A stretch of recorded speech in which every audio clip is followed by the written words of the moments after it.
বছরের শেষ প্রান্তে এসে থমকে দাঁড়াই, ভাবতে বসি জীবনের অগণিত পাক পেরিয়ে এই ৩৬৫ দিন কত কিছুই না পেলাম, আবার কত কিছুই না হারালাম। সময় চলে তার নিজস্ব ধারায়, তাকে কিন্তু থামানো যায় না।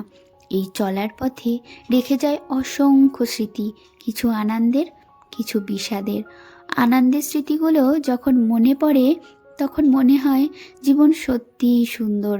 কোনো এক বিকেলে প্রিয়জনের সাথে কাটানো মুহূর্ত, নিছক কোনো ছোট্ট সাফল্যের দিন, এই সবই আমাদের জীবনের রোদ্দুর।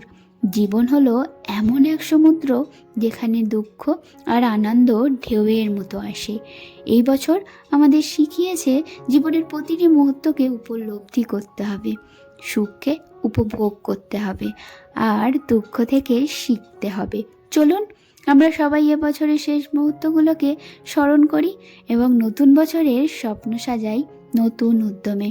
সবাই খুব ভালো থাকবেন, সুস্থ থাকবেন, আর নতুন বছরের অগ্রিম শুভেচ্ছা রইল আমার সকল বন্ধুদের।